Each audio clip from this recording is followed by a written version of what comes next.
Mis inclinaciones hacia la música y la pintura vienen desde muy niño. Tanto tocaba una bandurria o tocaba el violín como estaba pintando. Me gustaban las dos cosas. Me dediqué a la pintura porque era lo que me daba dinero. Yo trabajé a los 16 años, entré en el Teatro Principal de Pontevedra haciendo las diapositivas a mano, los cartelones de la fachada. Esos carteles que hay hoy con el toro de Osborne, bueno, pues tienen 7 metros, pues yo los hacía en la Plaza de la Pedrera, que está al lado del museo, donde yo nací por ahí, si yo vivía allí. Y en casa no cabía, claro, había que hacerlo allí, fuera. Y la gente miraba cómo yo hacía aquellos letreros enormes. Escenografías, hice muchas cosas. Y tenía incluso un camerino de estudio en el Teatro Principal, y yo, con el material del teatro, podía pintar mis incipientes cuadritos, que no eran más que dibujos coloreados, era una birria, pero yo trataba de venderlos de cualquier manera, para poder sacar algún dinero. Así me fui bandeando, ayudando en casa, hasta que mi padre, ya te digo, me forzaba a que fuera telegrafista. Tanto me dio la lata que hice la oposición a telégrafos y gané la plaza con el número 2. Y pedí Pontevedra y trabajé 3 años de telegrafista en Pontevedra. 3 años durísimos para mí, porque yo dejé de tocar en la orquesta, como tocaba, dejé mis amigos, dejé la rondalla, dejé todas mis aficiones por culpa del trabajo de telégrafos, que era mañana y tarde, y yo estaba harto. Y un día me cansé y arranqué todo con los cables y lo tiré. Y me marché a las 5 de la mañana de casa. Mi padre no me dio la mano, mi madre se quedó llorando, la pobre, y marché. Y así entro yo en Madrid. Entro en Madrid sin conocer Madrid, y yo llevaba 300 pesetas ahorradas, que se van enseguida, claro. Entonces, el primer año lo pasé muy mal, tuve que ir al rastro, y allí me dediqué a falsificar angelotes de madera y hacer sarcófagos antiguos, falsificados, claro. Hasta que dije yo, caramba, si yo tenía un camerino en Pontevedra, en la empresa Fraga de espectáculos, y Fraga tenía 36 teatros en toda España, pues me voy a ver dónde está. Era en la calle Alcalá número 20. Entré de ayudante con el caldero, me decía el pintor, a ver, dame el rojo, mueve el rojo, y tenía que dar el caldero, pero nunca pinté, era ayudante del pintor. O sea, ese era mi trabajo. Claro, no me gustaba eso, y un día le dije a don Isaac, mire, lo voy a dejar porque esto no es lo que quiero, pero sí me gustaría si me deja un camerino, porque los cuadros se me estropean y claro, necesitaría un camerino para tenerlos. Y él me creyó y me dio un camerino. Él no supo que yo ahí metí un catre y estuve 7 años viviendo en ese camerino. Poco a poco fui espabilando. Mis primeros cuadros no se vendían, después los vendía baratito, recién pintados del campo. Iban mojados, iba a una tienda y me daban 20 duros, bueno, pues 20 duros para comer. Logré el examen de ingreso en la Escuela Superior de San Fernando. Tengo que decir que no había más que 30 plazas al año, se presentaban 2000 personas, era dificilísimo. Yo sentía otra manera de hacer, pero tú en San Fernando tenías que hacer lo que tenías que hacer. Aquello era fotográfico.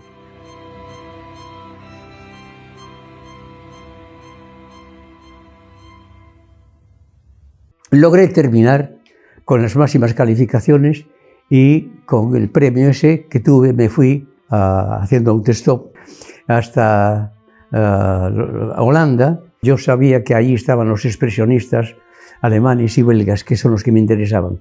Y llegué a Ámsterdam y allí en una exposición conocí, de casualidad, a Philippe van der Burg, que era uno de los promotores del grupo internacional Zebra, con Z, Zebra. Philippe me invitó a entrar en su taller y cuando trabajé con él ingresé en el grupo Zebra. Fui el único español que estuve en el grupo allí, conocí a Karel Appel, allí se puso con nosotros Karel Appel, Asmus Dieter y el propio Philippe. Pude conectar en Holanda una escuela superior muy importante, que es en Breda, que estaba la Oger, con H, Oger Kunst Sant Jost de Breda. Allí me matriculé y amplié mis estudios y aprendí muchísimo. Yo ya había estudiado grabado en Madrid, pero mucho más. Aquello fue fabuloso. Y entonces, bueno, me presenté a un premio, gané un premio, el premio Carrestraat en Holanda. Empecé a ganar premios, me vine a Madrid y gané los concursos nacionales, el premio de Paisaje El Paular, gané el premio Gil de Mendelssohn, etcétera, etcétera, hasta el año 65 en que gano el Gran Premio de Roma. Suponía 4 años en Roma.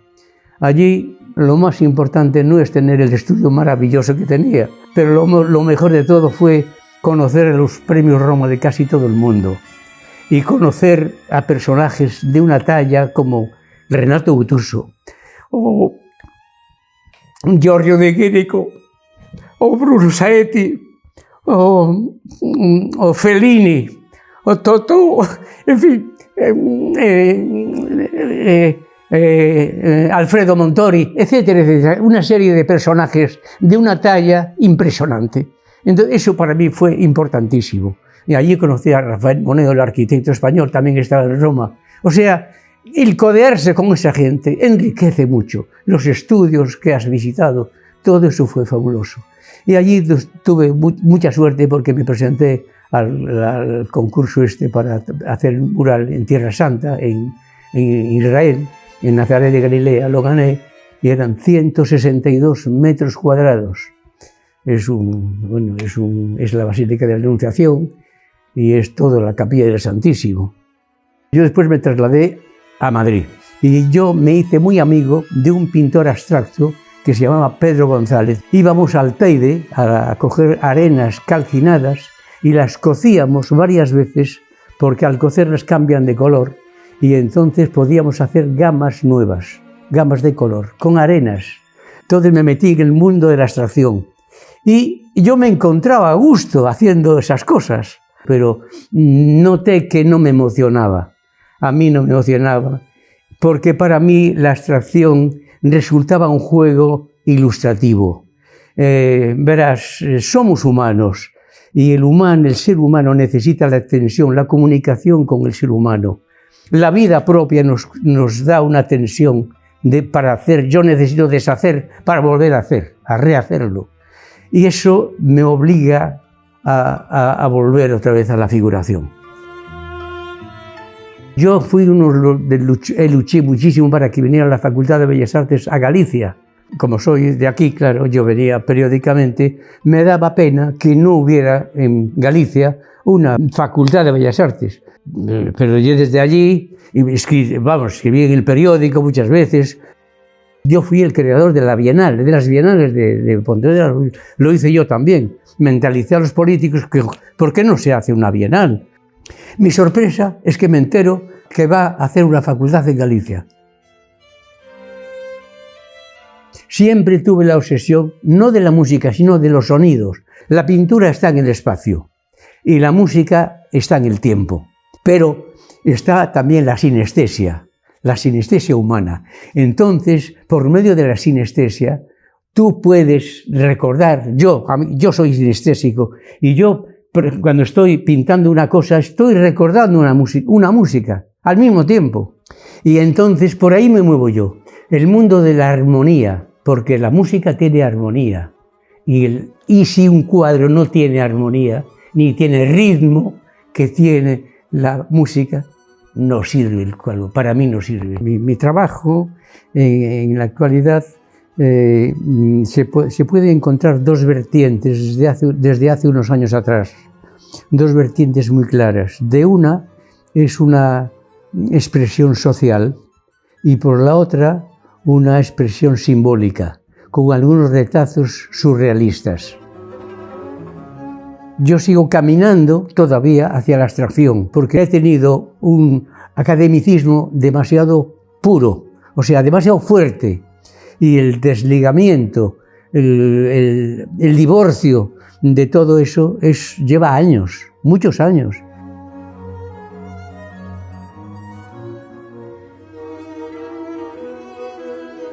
Yo he sido profesor y sé muy bien dónde está el defecto. Y nosotros no somos perfectos, nadie es perfecto. Somos humanos, nos equivocamos siempre. Yo, terminado el cuadro, lo pongo ahí y estoy pintando otro, pero lo estoy viendo y digo, ah, eso está mal. Y vuelvo otra vez al caballete, claro, porque no está bien. Y es que no está bien nunca. ¿Cuándo se acaba un cuadro? Nunca. La inspiración no puedes esperar a que te llegue. Llega cuando estás trabajando y cuando te equivocas. Ahí llega. Yo cuando noto que me he equivocado, siento la necesidad de remediarlo. ¿Y cómo lo remedio? Está mal y empiezas a corregir, empiezas a componer. Porque eso sigue, tú sigues trabajando. Es una simbiosis entre el cerebro, que es racional, y el corazón, que es sentimiento. O sea que es un mundo, por eso nos llaman locos, ¿no? Porque es un mundo un poco irracional, no lo sé, un poco racional, no se puede entender.